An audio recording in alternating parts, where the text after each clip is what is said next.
Today it's all about the chord tones, and I've got a very cool pattern that will help take your playing to the next level. Let's take it to the bass.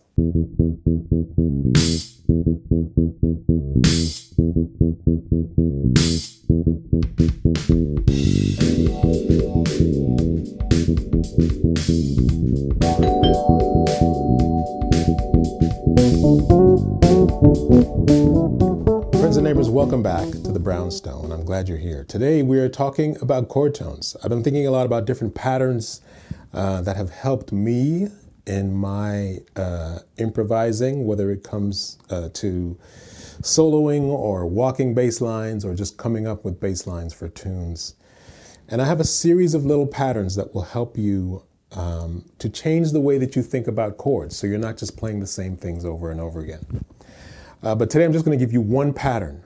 I thought about giving all of them to you, but I don't want to overwhelm you. I really want to have you learn one pattern at a time so that it really gets locked into the muscle memory and into the fingers. So here we go. In the last video, I told you about a way to play the chord tones where you start from the third of the chord. In other words, if I'm playing off of a G dominant seventh chord, I play the chord tones. This is the third of the chord. Here's the fifth of the chord. Here's the root of the chord, going up to the higher octave, and then I come back to the seventh. And then we took that through the blues progression.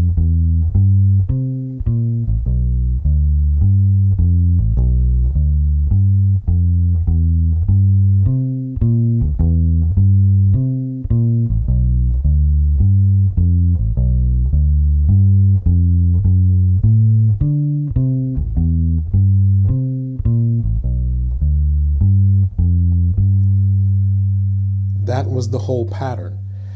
In this lesson, what I want to do is I want to play the exact same pattern, but I want to play it in a different way because I want you to understand, and I've talked about this many times before, but playing the inversions also means playing different shapes, and getting used to and understanding these different shapes will really help to take your playing to the next level.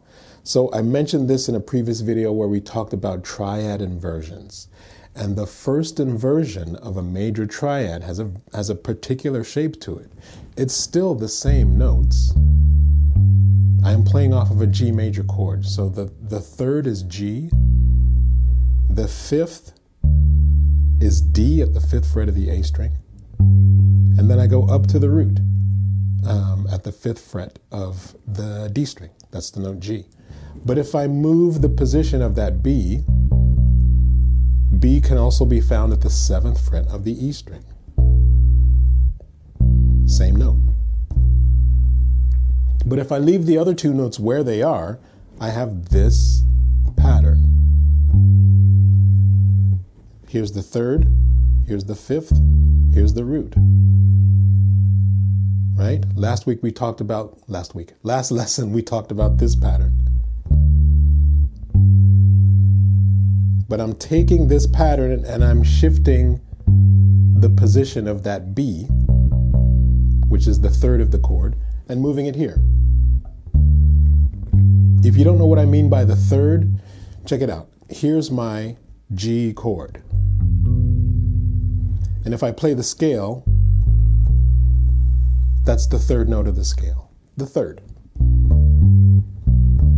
Now, if we can understand that position of the first inversion of the major triad, then it's very easy to add the seventh. The seventh is the third fret of the D string, which is the note F. That note F can also be found at the eighth fret of the A string. Eighth fret of the A string. So watch what happens. If I play my first inversion of the major triad, and instead of going to the F here, I go to the F at the eighth fret of the A string, I get a very cool, very comfortable shape where I grab that F with my little finger. Doesn't necessarily have to be the little finger. You can play with the third finger and bring that back like that, or however you find playing that pattern the most comfortable. That's how I do it. So I've got the third of the chord, the fifth of the chord, here's the G, the root of the chord, and then when I play the F, the seventh, it's at the 8th fret of the A string. Try this pattern and get used to it. Play it over and over again. Play it slowly. Make sure all of the notes are clear. And if you want, you can name those notes as you play them, right? Here's B, D, G, F. B, D, G, F.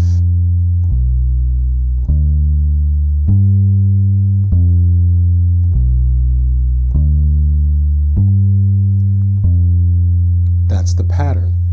So not only do you get used to the sound being created by the pattern, but the pattern gets locked into the muscle memory. And this is the most important thing. And the reason why that is because if I want to now take this through a 12-bar blues, then I just move that shape, right? So if I move this down to the 4 chord, my first note is on the 7th fret of the E string. So if I move down to the 7th fret of the A string and start the same pattern, watch what happens. Here's my 4 chord.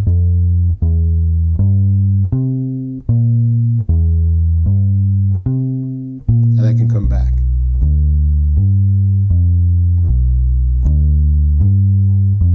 Now if I go up to the 5 chord, watch what happens. I started this pattern of the 4 chord on the 7th fret of the A string. So if I want to go up to the 5 chord, my pattern will start on the 9th fret of the A string. And I play the same shape. Back to the 4 chord, and back to the 1 chord.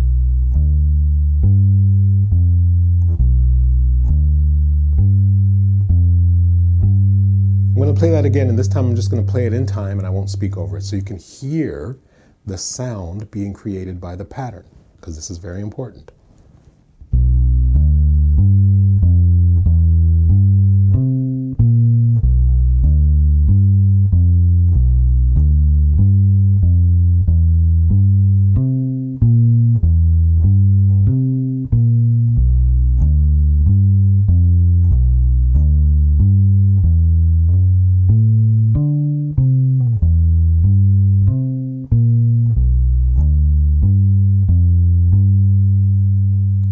That's the pattern.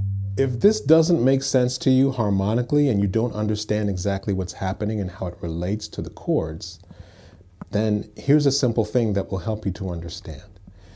I'm playing the 12-bar blues progression that starts on the 1 chord, in this case, the G dominant 7th chord, or G7. I move up to the 4 chord, which is a C7. I go back. Then I go up to the 4 chord, C7, and then back to G. You know this already. I go up to the 5 chord, D, back to the 4 chord, and then back to the 1. These are all dominant 7th chords. So in a 12-bar blues, you get 3 dominant 7th chords. They all have the same chord quality. So it's easy to just move the patterns when you're playing walking bass lines.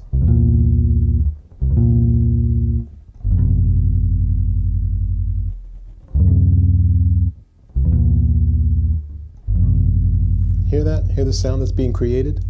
So you can hear that because I am including those root notes in each of the chords that I'm playing. You can hear that movement when I just play the root notes.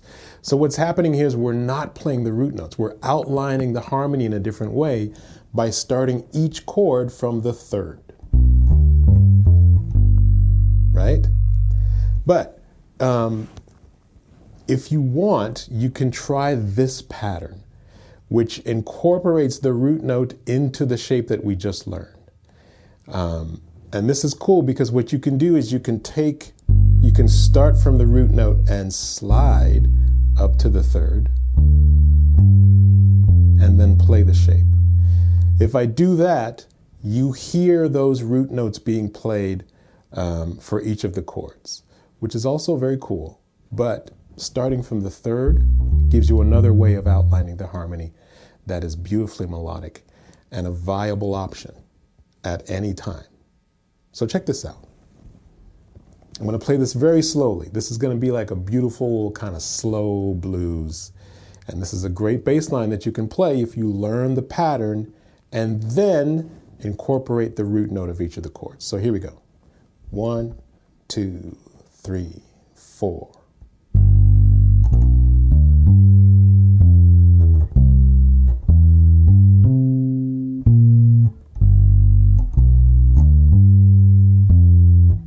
That's the G. Moving up to the 4 chord, C.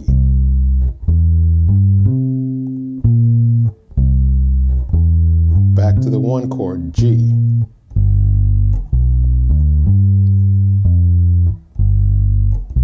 Up to the 5 chord, D.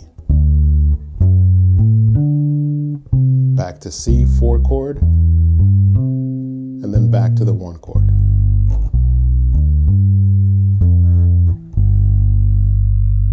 Does that make sense? I hope so. So basically, this lesson is all about giving you a better understanding and a different option when you're playing the 3rd to the 5th to the root to the 7th.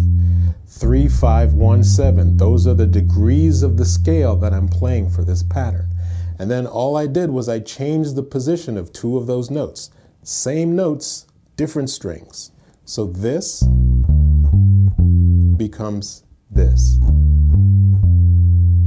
And again, all I'm playing here, I've got B up to D, up to G, and then going back to the F.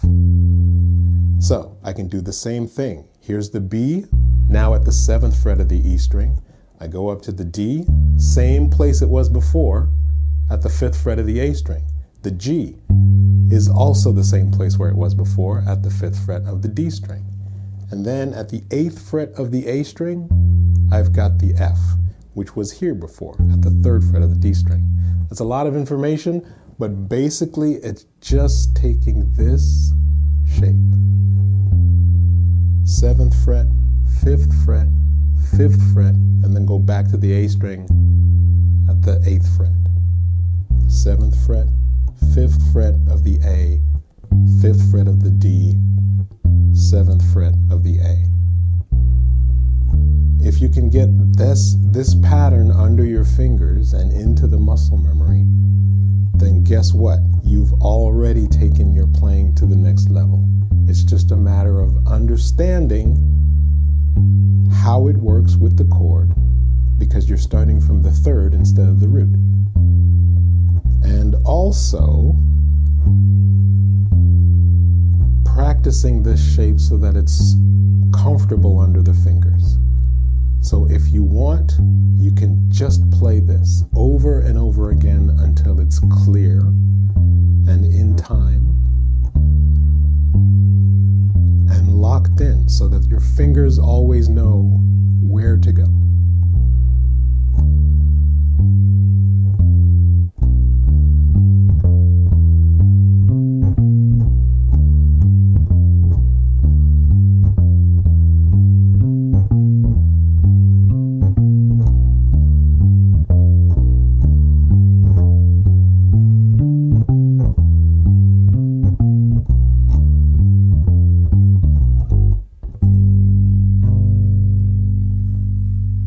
And that's that. Friends and neighbors, I'm going to leave it there. Hey, listen, if you like this video and you found this information helpful to you, then a simple click of the like button will take the video a long way and spread it out to a wider audience. So more friends and neighbors can join us here at the Brownstone. And if you are in a position to do so, there are different ways that you can donate to the channel, which helps me out in a huge way, obviously. And of course, all of the above is greatly, greatly appreciated. Have fun with this, my friends and neighbors. And as always, I thank you for visiting me here in the Brownstone. And I will see you in the next video very soon. Peace.